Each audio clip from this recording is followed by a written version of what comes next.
श्री गणेशाय नमः। Shrimad Bhagavat Mahapuran. Fourth chapter. Description of the clans of Manu's daughters. Maitreya then related the description of the Manu's daughters. Manu and Shatrupa had 3 daughters, Akuti, Devhuti and Prasuti. Akuti was married to a Prajapati named Ruchi. They begot 2 children, a son and a daughter. The son later on came to be known as Yagyavatar of Lord Narayana, while the daughter was named Dakshana. In due course, Yagya and Dakshana begot 12 sons, Tosh, Pratosh, Santosh, Bhadra, Shanti, Indrapti, Idhm, Kavi, Vibhu, Swan, Sudev and Rochan. Manu's second daughter Devhuti was married to the sage Kardam. They begot 9 daughters who were married in due course to 9 Prajapatis. One of them, named Kala, was married to the sage Marichi. They begot Kashyapa and Purnima. Their offsprings comprise today's population of the entire world. Gati was the wife of Pula. They begot 3 sons, Karmashreshtha, Variyan and Sahishnu. Pleased by the penance of Ansuya and Atri, the Tridevas, Trinity of Brahma, Vishnu and Lord Shiva, sent their parts as the sons to the hermit couple. 835.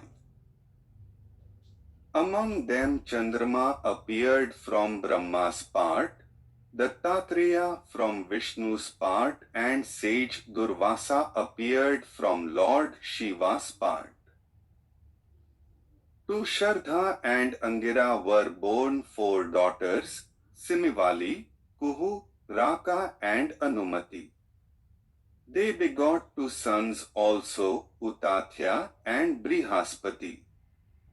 Avirbhu was married to Pulasthya.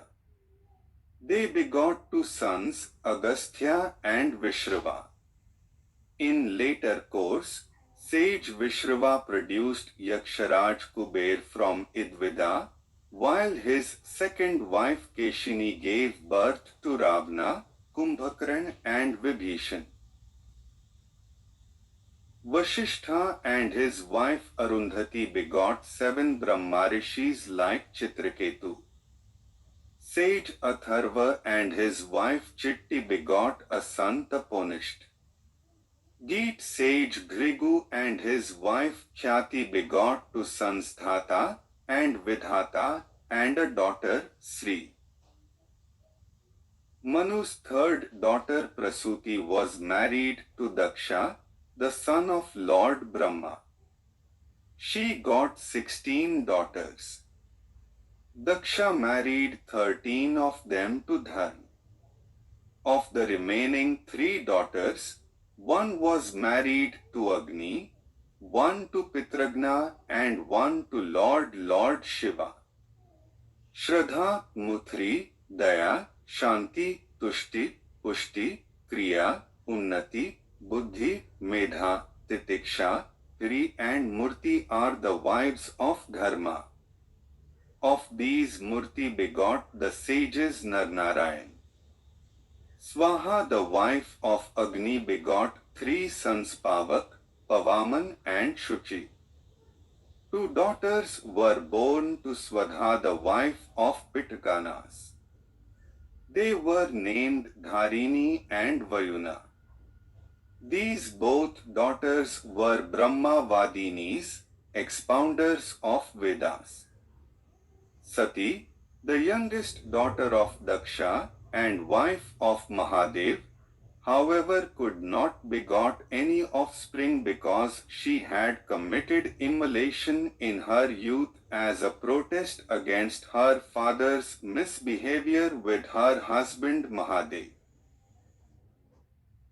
Misbehavior of Daksha Prajapati with Lord Shiva. Vidura asked Maitreya, Lord Shiva is an idol of peace. He has no enmity with anyone. He is self-indulgent. Why did then Daksha Prajapati misbehave with him? Maitreya said, once a meeting of Brahmavadis, expounders of Vedas, was organized. Along with all the gods, Lord Shiva and Brahma were also present in the meeting. Because of being a Prajapati, Daksha was allowed a late entry in the meeting. Moreover, when Daksha did arrive, all the gods, except Brahma and Lord. 836. Shiva stood up to pay him regards. Honor by thousands of gods did not please Daksha as much as he felt insulted by behavior of Lord Shiva. Brahma was the father of Daksha, so he didn't mind his behavior.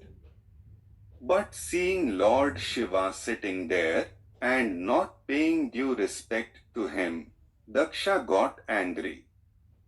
He said, he is like my disciple. I have married my daughter to him, but he is uncourteous and irreligious. I committed a blunder by marrying my daughter to him. He smears ashes of fire and roams at the cremation sites. Only the ghosts are his companions. Thus, Daksha cursed Lord Shiva. May this Lord Shiva not get his due share along with the gods in oblations. Nandi, the prominent among Lord Shiva's servers, cursed Daksha in retaliation. May the unwise Daksha lose his mind and be like an animal always bound to a woman. Thereafter indignant Lord Shiva at once left the meeting along with his followers. But still Daksha didn't put the matter at rest. To humble Lord Shiva, he organized a grand yajna named Barhaspati. All the Brahmarishis, Devarishis, Pitars, gods etc. attended the yajna along with their wives. From her abode on Kailash, Sati saw all the gods going through air to the grand occasion. She also learned about the grand yajna organized by her father Daksha. Out of curiosity, she insisted her husband Lord Shiva, O Vamdev, your father-in-law, Daksha Prajapati has organized a grand feast. If you wish, should we also go there to attend the feast? I desire to see my beloved mother, sisters, and other relatives. Lord Shiva replied, O beautiful, though one may go without invitation to his parents' home, may visit teachers and siblings. But your father resents me. So it is not good if we go there uninvited. I will not tolerate if he humiliates you. So, you should not go there, because a humiliation by a near one may cause immediate death. In fact, Sati had a logical mind, while Lord Shiva gave more weightage to faith than logic. Sati even had a doubt regarding God's incarnation as Lord Rama, that how could Parabrahma Paramatma, who is the father of all, be a son of any human being? Moreover, how could the Supreme Being be in so much sorrow because of his wife's separation? Lord Shiva and Sati, therefore, had a sight of Lord Rama in exile. Lord Shiva silently saluted Lord Rama's appearance while 837. Sati decided to give Rama a test. So taking a guise of Sita, Sati appeared before Rama. Lord Rama knew everything, so he regarded her as Sati. He also showed her some of his glories. Now Sati had firm belief in Lord Rama. She returned to Lord Shiva and gave her verdict that Lord Rama was indeed an incarnation of the Supreme Being. But Lord Shiva was much disturbed by Sati because of her taking the guise of Sita. Lord Shiva had, therefore, acquired an indifferent stance towards Sati. Thus she was feeling anguished by Lord Shiva's behavior.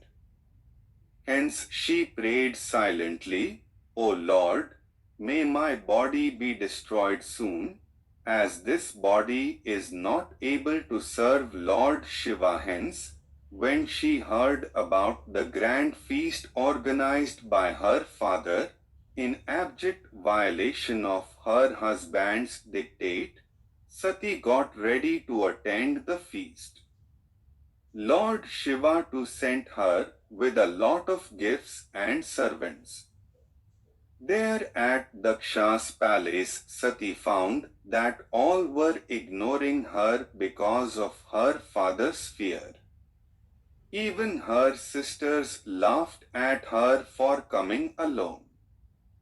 In all, Sati found nothing favorable in her father's home. Only her mother welcomed her, that too in isolation. Indignant, Sati went straight to the Yajna Mandap, canopy for performing oblation, and found that no seat had been allotted there for Lord Shiva. With anger she said, even the mere name of Lord Shiva is enough to destroy all the sins of the humans. No one can violate his dictate. And you, O Father, feel jealous of such an auspicious figure, holy Lord Shiva, who is soul of every living being. I am ashamed of having this body produced from an opponent of Lord Shiva like you. Saying these words, Sati threw herself in the flames of Yagyagni, the fire of the Yajna. Thereafter, Lord Shiva's Ganas, servers, destroyed the Yajna. They beheaded Daksha and dropped his head in the altar. Other gods and the sages were also punished for showing disrespect for Lord Shiva. Ultimately, Lord Brahma, accompanied by the gods, went to Kailash and pacified Lord Shiva. Ashutosh, Lord Shiva granted them a boon to carry the yajna to completion. In her next birth, Sati was born in the home of Himalayas. She was named as Parvati. Sober, cool, and an idol of faith, Mata Parvati dedicated herself fully. 838. to Lord Shiva. Narada gave her a talisman to get Lord Shiva as her husband. Lord Narayan himself requested Lord Shiva to accept Parvati as his wife. Lord Shiva accepted to get married with Parvati. Thus, through hard penance, Mata Parvati got Lord Shiva as her husband. In due course, the auspicious marriage of Mata Parvati with Lord Shiva took place. Tale of Dhruva. The self-begotten Manu had two sons, Priyavrat and Uttanpad. King Uttanpad had two queens Suniti and Suruchi. Uttanpad loved Suruchi more than he loved Suniti. So Suniti was forced to live outside the royal palace with her son Dhruva, while Suruchi and her son Uttam enjoyed all the luxuries in the palace. Once the king was playing with his son Uttam, who was sitting in his lap. Meanwhile, Dhruva too arrived there and began insisting to sit in his father's lap. But for the fear of Suruchi, the king did not take Dhruva in his lap. Just then, Suruchi too arrived there. Strutting at her fortune, she ridiculed Dhruva, "Though you are also a son of the king, but you have no right to sit on the throne because you are not born to me. You are the son of Queen Suniti, who is neglected by the king, and now lives like a mistress. So your desire is hard to accomplish. Even then, if you wish to have the throne, you begin to worship Lord Narayana and take birth through me by his grace, and then wait for your chance to sit in the king's lap." Hurt by his stepmother's harsh words, Dhruva came to his mother crying. When Suniti heard about the incidents, she felt very sorry. Still, with patience she consoled her son Dhruva, "O my son, don't wish ill for the others. Those who cause sorrow for others have to face the outcome themselves one day. Your stepmother is right. You have been born to me. Even then, if you wish to be enthroned like the Prince Uttam, give up your jealousy and start worshipping Lord Narayan. Even your grandfather Manu and great-grand Father Lord Brahma worshipped him. 839. Only Lord Narayan can remove your sorrow. Mother's words shook the conscience of Dhruva. He at once set out with firm determination to please Sri Hari by penance. Leaving the town, while going in search of solitude, he met Devarshi Narada in the way. Dhruva respectfully greeted Narada. Narada lovingly caressed his head and tried to test his determination. Narada tried everything to convince Dhruva to send him back to his home, but he failed to shake the firm determination of the boy. Then with kindness, Narada preached Dhruva about Lord's appearance and gave him a mantra.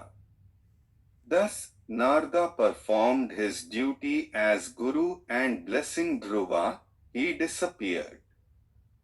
Dhruva arrived in Madhuvan and took a seat under a kadamba tree on the bank of the river Yamuna. There he began to recite the mantra and meditation. During the first month he ate roots and tubers. In the second month he ate dried leaves. During the third month he managed with Yamuna's water. During the fourth month he sustained himself on the air only. Dhruva even stopped breathing.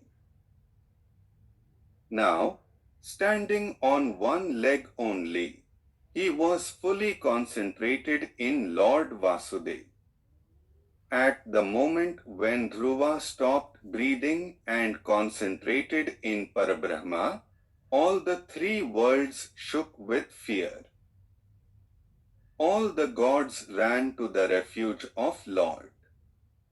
Because of stopping of breath, all the organisms stood still, assuring them not to be afraid. Lord arrived in Madhuvan to see his beloved devotee Dhruva.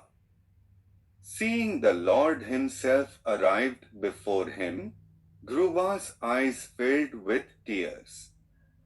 He said, "O Lord, I don't know how to worship you." Lord touched his cheek with his conch. With that, Dhruva came to realize the glory of God.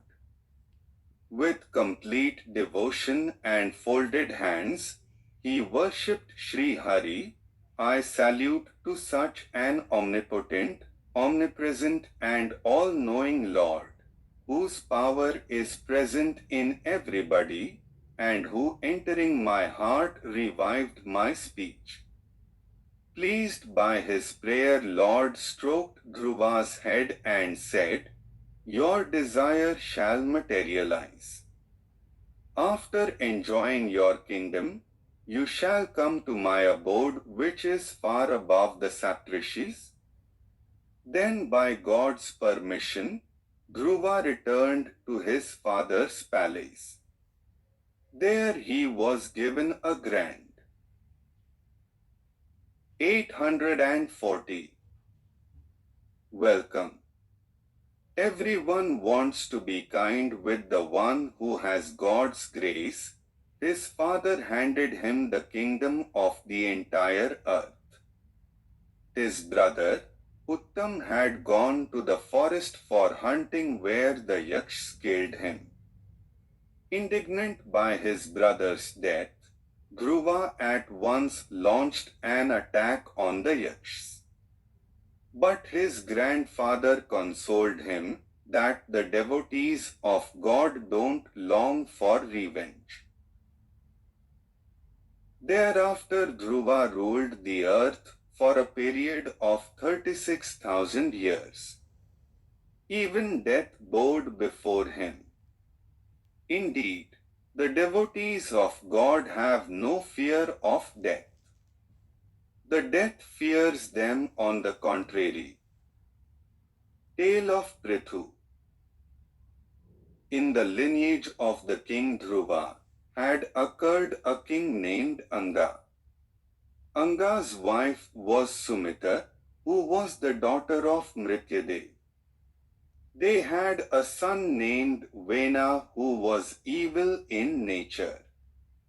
When he grew up and occupied the throne, he became a very cruel ruler. Day by day his atrocities increased. Then he began to openly insult the great men.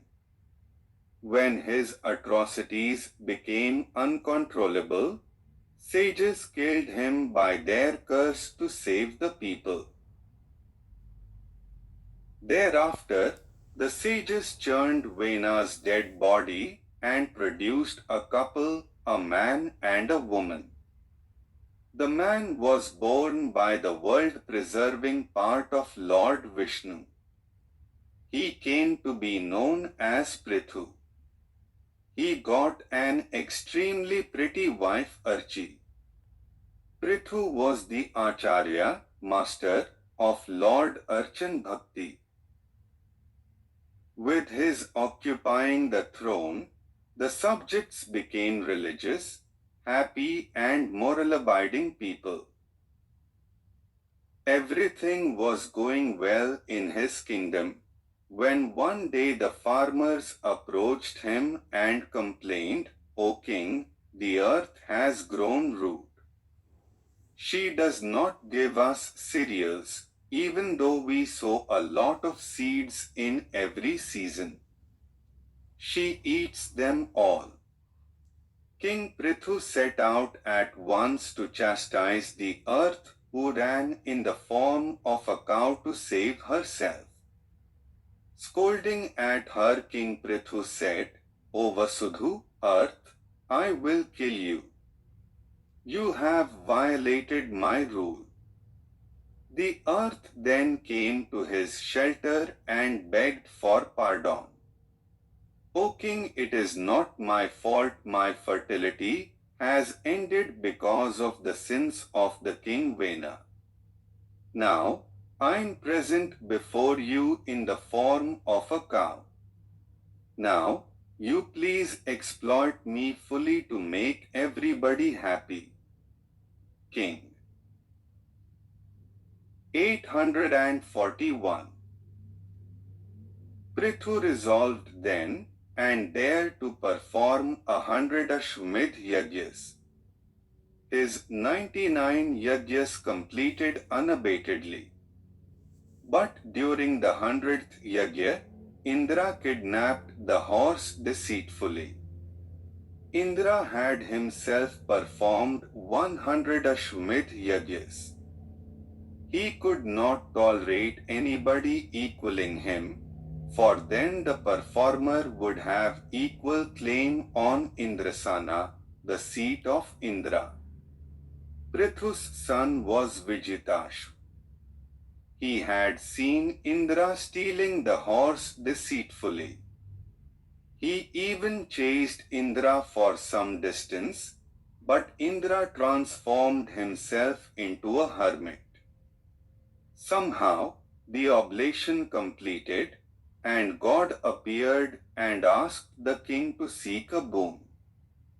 King Prithu begged, "O Lord, my soul remains unsatiated by your tales. So if you are pleased with me, kindly give me a hearing equal to the hearings of 10,000 years." Sankadiks preached knowledge to the king Prithu. Thereafter, fostering his subjects religiously, King Prithu ruled the earth for 1,000 years. During the rule, king's popularity spread in leaps and bounds. At last he got the supreme position of God. Thus narrating the tale of Prithu, Maitreya says to Vidura, "Those who listen to this tale of Prithu, that shows the glory of God, get a strong affection for God and receive salvation ultimately, like Prithu." Fable of Purnajan. King Prithu's son was Vijitashu. In his lineage later on occurred a king named Prachin Barhi. King Prachin Barhi had many sons. All of them were known as Prachetas. They were all devotees of God and had been sunk in devotion since their childhood. Pleased by their devotion, once Lord Shiva appeared before them. With simplicity, Prachetas asked, "O Lord of the Lords, we have been worshipping Narayana. How did you arrive before us?"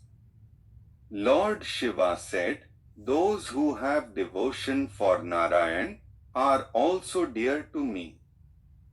Thereafter Lord Shiva gave them Rudragit, which the Prachetas continued to sing for years immersed in the water.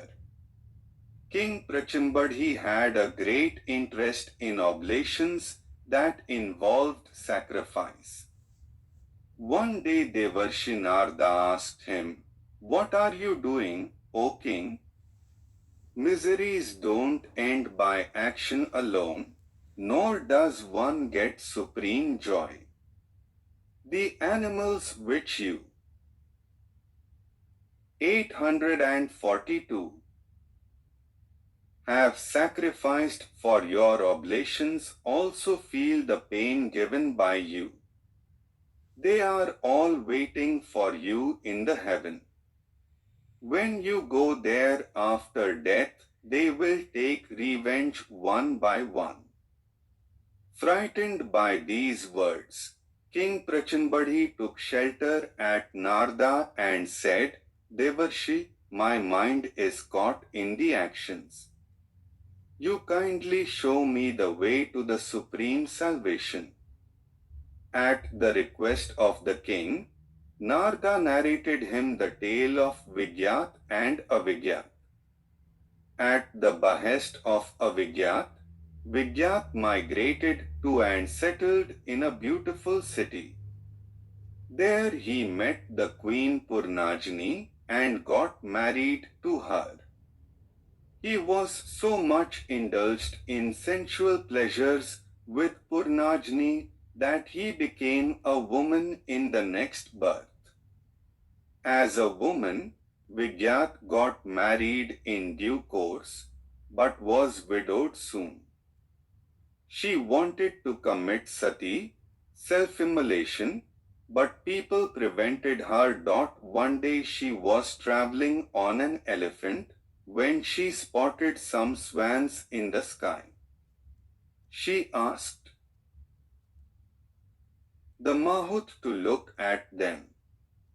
As soon as the Mahut's attention diverted, the elephant got out of control and both of them fell on the ground and died. As she was looking at the swans at her last time, she became a swan in her next birth. As a swan she reached the lake Mansarovar, where she met her old friend Avigyat who consoled the swan. "You are neither a man nor a woman. We are both swans now. You are same as me, no different from me." It means that there is no difference between the living beings and the God. There is only one soul. It's because of non-knowledge that one sees the God and the living beings differently. Thus cautioned by his friend Avigyat, Vigyat realized and accepted his incarnation as a swan. But the king Prachambadhi didn't get the meaning of the spiritual tale. Narada then revealed, God is Avigyat while microcosm is Vigyat. Avigyat has established 84 lakhs cities and asked Vigyat to select any one of them. After sorting lakhs of cities, the microcosm selects a city like the human body. That city has a lake in the center, the belly, from where the whole city is controlled. Again, it has 9 gates, 2 eyes, 2 nostrils, 1 mouth, 2 ears, 1 reproductive organ, and 1 anus. It is such a highway, treading which no one returns. It has 2 courtiers, mind and ego. The living being passes his life caught between them. 843. Queen Purnajani is the intellect in this body. Because of this intellect or non-knowledge, the living being or microcosm begins to feel in terms of I, my and me for his body and organs. All the 10 organs are his friends, through which the living being experiences the sensation and performs action. Inclinations of the organs are his friends. All the five pranas, breaths, are the five-hooded serpent that guards the body. Old age is Kalkanya who launches an attack on the city, human body. Shoka and Moha, sorrow and attachment, are the two brothers of Kalkanya. Kalkanya is married to Chandveg who is also known as Varsh, year. It has 360 Gandharvs, days of year. 12 months are his 12 commanders, and 7 days are the ministers. They all together plunder the human body like the city of Purnajan.